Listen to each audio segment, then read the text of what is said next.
So you're just getting started, you're in your 20s, and you want to start saving and investing for your future, for financial freedom, for your retirement. How should you go about doing it? How can you have some confidence that the investments you're choosing are smart or reasonable investments to make? That's what we're going to cover in today's video. And the question comes from a viewer named Eileen. Let me show you her email. She said, can you do a video on constructing a retirement account, in this case a Roth, for my 20-year-old kids? She says they're contributing 15% to the Roth, which is excellent. And she proposed a portfolio that we're going to look at, and I'll explain what each of these investments are. But she wants 10% in VGSLX. That's a ticker symbol that represents, in this case, a Vanguard mutual fund. We'll look at it. 10% in VSIAX. 30% in VTIAX, and then 50% in one of two funds, and she wanted to know my thoughts. So here's what we're going to do. We're going to first talk about what I view to be the 3 goals of long-term investing. Then we're going to look at Eileen's portfolio, see how it stacks up. And then I'm going to suggest a simple alternative, not necessarily that it's better than what Eileen has proposed, but just to show you an option and then talk about the differences. The point really being so that you can understand maybe how to think through these choices for yourself as you're deciding what is best for you. So the 3 goals of long-term investing are really easy. The first is we want diversification. We don't want to put all our eggs in one basket, so that's number 1. Number 2, we want it to be heavily tilted towards equities, towards stocks, because long-term, they perform better than bonds, or what's also called fixed income. So we want it to be very stock heavy. And then the third thing is we want it to be low cost, right? We don't want to be spending a lot of money paying advisors and expensive mutual fund or ETF fees. We want to keep it low cost. I suppose I could add a fourth goal to this, and that is simplicity. We want to try to keep our portfolio as simple as possible, really for a couple of reasons. It helps us just understand what we're investing in. It gets a little more complicated when you look at 10 or 20 or 30 different investments.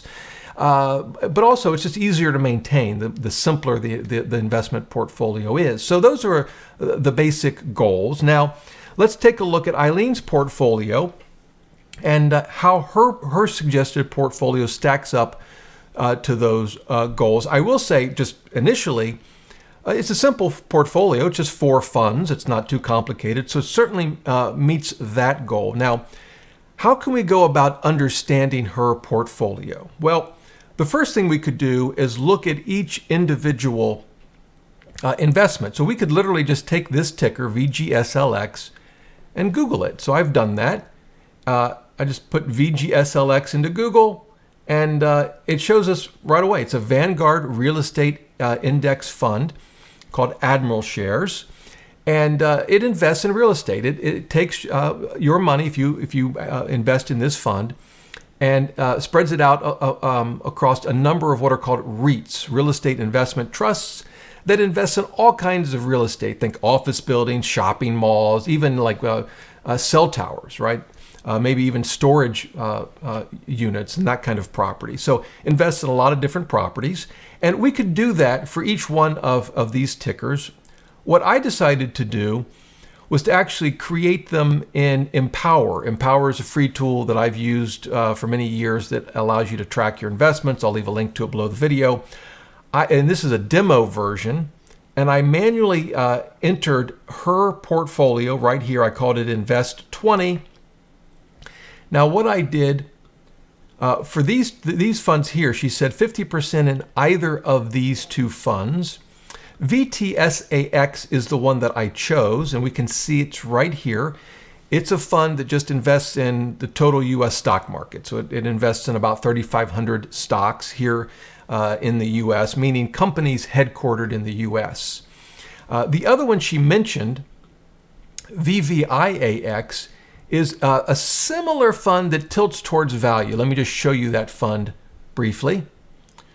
We can go to Morningstar. Again, this is a free tool as well. We can search for VVIAX. Again, we could do this in Google as well, but I want to just show you another way to look and evaluate a mutual fund. Here it is. It's a low-cost fund. If we go to portfolio, we can see what it invests in. If we go down to the actual investments, you'll see it holds about 330 stocks, and this is the top 10. It invests in each company in relation to that company's value. So for large value companies in the U.S., Berkshire Hathaway is the largest in terms of its market value. And so it represents a larger share of this mutual fund, 3.89%, and then JP Morgan Chase, Exxon, Walmart, and so on. I didn't choose this one. I could have, but I think it's a reasonable option. The one thing, and we'll look at this in a little more detail in just a minute when we compare Eileen's portfolio to maybe a simpler version, but just to point out what this fund does. When we look at VTSAX right here, total stock market, in fact, we can look at that fund in Morningstar and compare the two. We'll go to VTSAX, we'll search for it. Morningstar should be one of the first options. We'll go to portfolio. And we can see this blue dot represents this fund. So it includes some smaller companies. We can go to wait and see.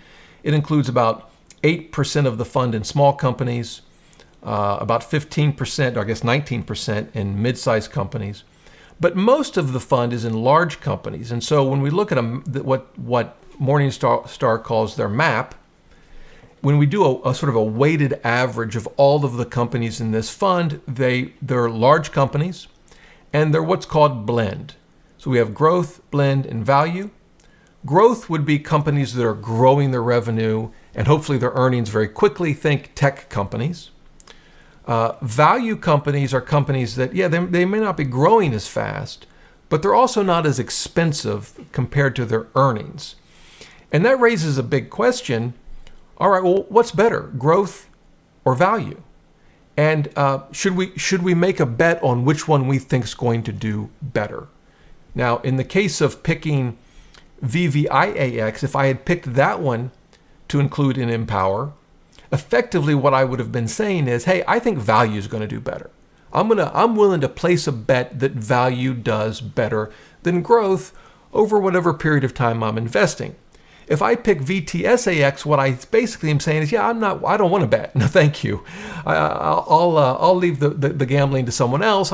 Gambling may be too strong of a word, but I'm not going to try to pick whether value or growth does better. I'm just going to invest in the total market, and it'll give me a little bit of both. All right, we'll talk more about that in just a minute, but I chose VTSAX. So let's go back. Remember, our three, maybe four goals. One is diversity. Is this a diverse portfolio that she's proposed? And in Empower, we can go to allocation and we can look at it. We can see, well, let's see here. Oops, I got to make sure I'm only looking at her portfolio. In Empower, I can look at all the accounts, and if you were to use Empower and to connect all of your accounts, you could look at them all at one time, or you could just pick one or two of them to look at. We'll look at Invest 20, which was the name I gave her portfolio.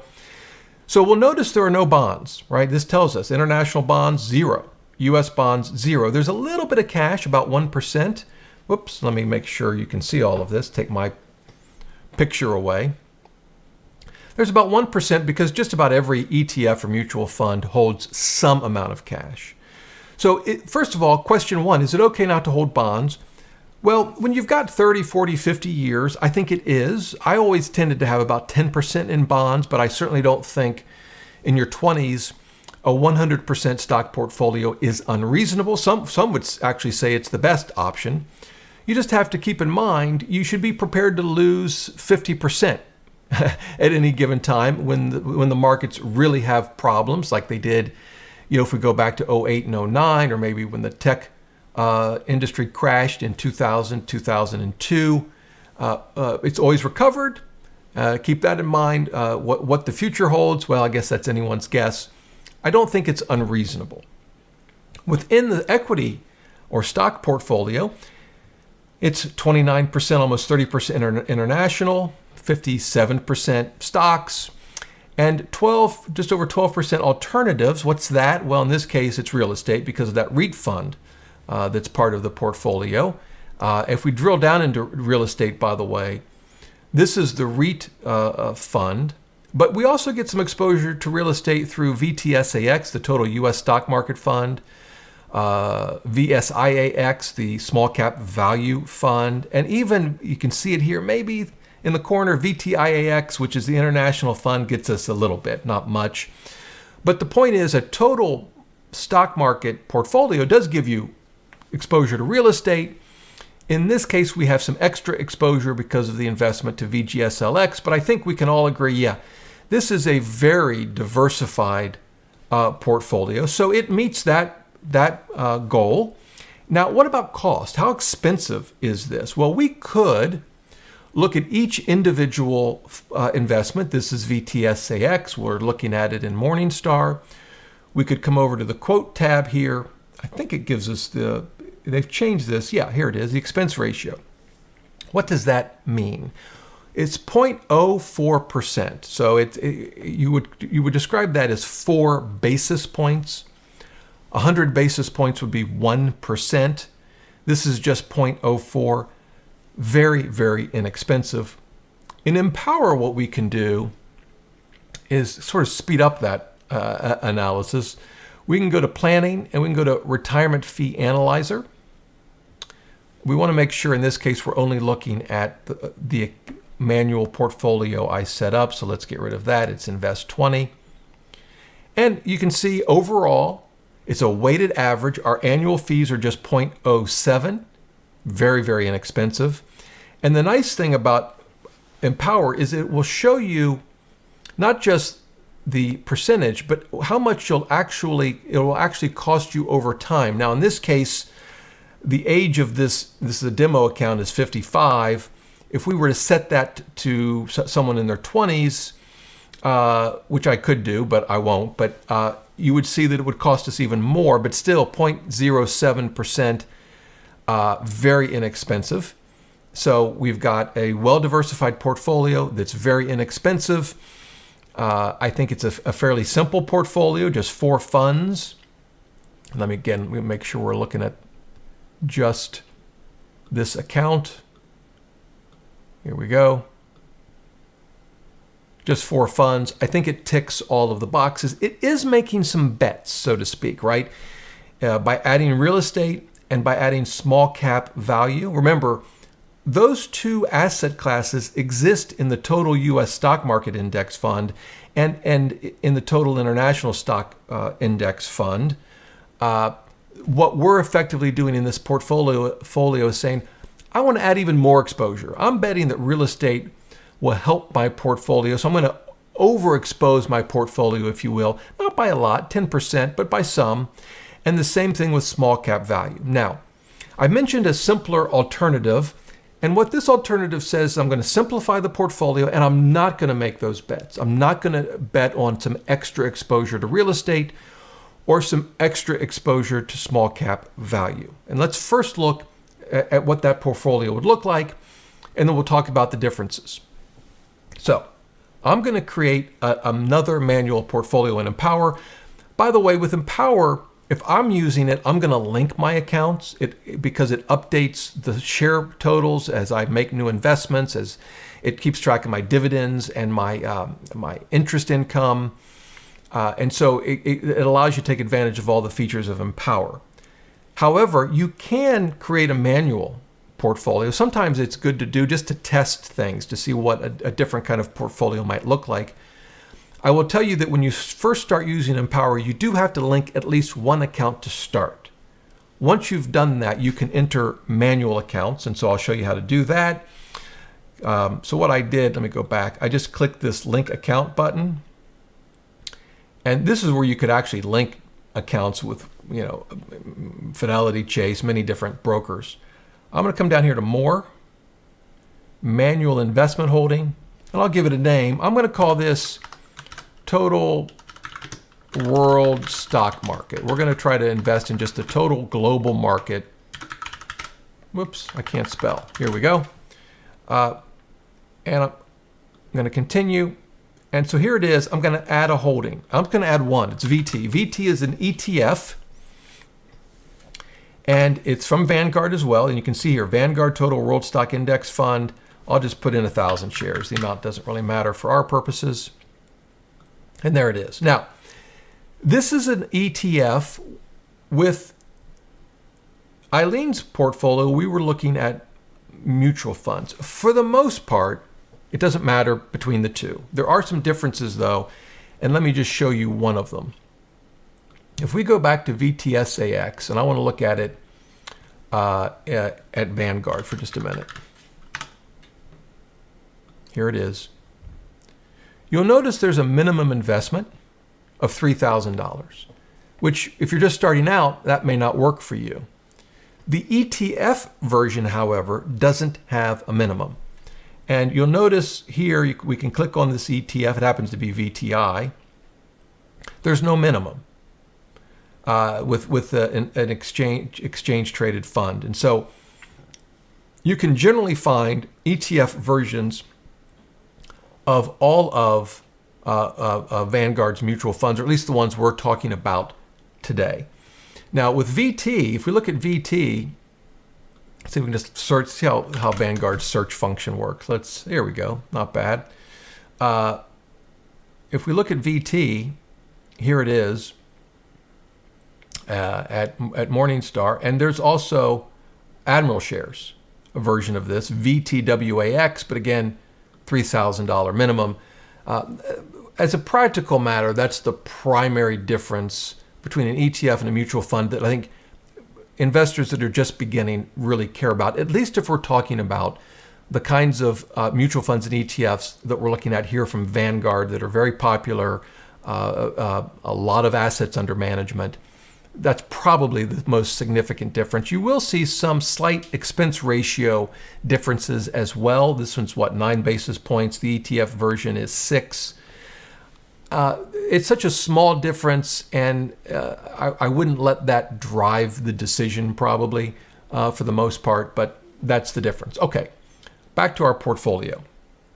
Let's take a look at our holdings, and we're going to look at just this new portfolio I created. And of course, it just has one fund. That's it. Now, how diversified can that be? Well, if we go to investing, we look at allocation. Well, we've got international stocks. We've got U.S. stocks. In fact, you can see cash is 1.25%. We had, I think it was 1.1% in Eileen's portfolio. International stocks, a little bit more. Eileen's portfolio had 30%. This one has, we'll call it 38%, 59% in U.S. stocks. Still has some real estate, right? 1.8%. Again, not as much as Eileen's portfolio. We'll talk about that in a minute. But the point is, this is a very diversified portfolio, so it ticks that box. It's simple, right? It's just one fund. Can't get simpler than that. What about fees? Well, we know it's low cost. We looked at that, but we'll just go to the retirement fee analyzer. And it's 0.04%, so very, very inexpensive. Oops, I've got the wrong account. Let's try it again. 0.07, still very, very inexpensive. And so it ticks all the boxes. It accomplishes all of the things that at least I think are important for long-term investing.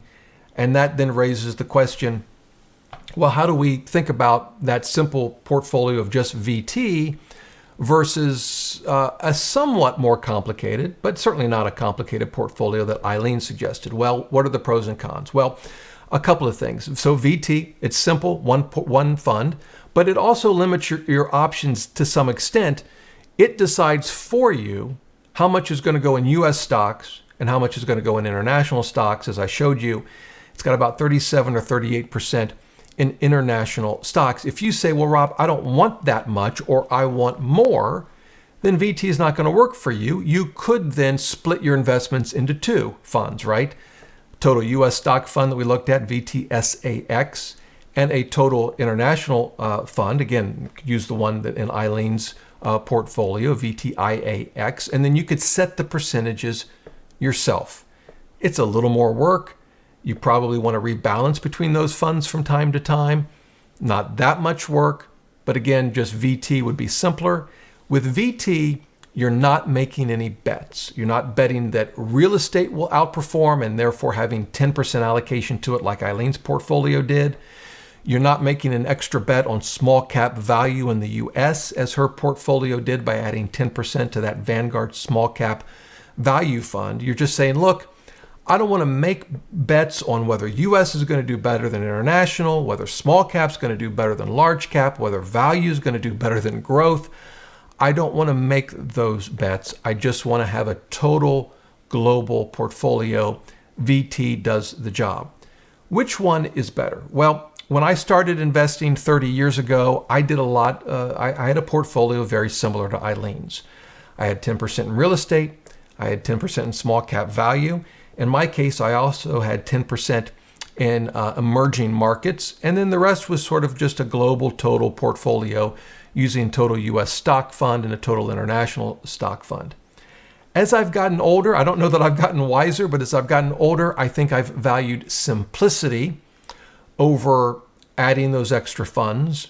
And I've come to believe that while we can look back at history and see, well, did small cap value outperform? Sometimes yes, sometimes no.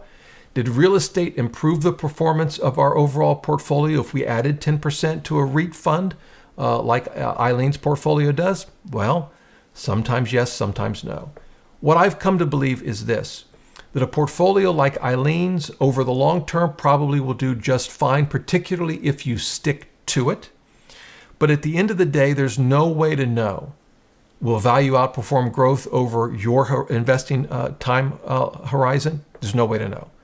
Will US or international outperform? There's no way to know. There's just no way to know. And so I've come to believe that a portfolio is close to just the global total stock portfolio is, for me, probably the ideal way to go. So at the end of the day, I think Eileen's portfolio is very reasonable and very good and ticks all of the boxes, all of the things we want a long-term portfolio to do for us.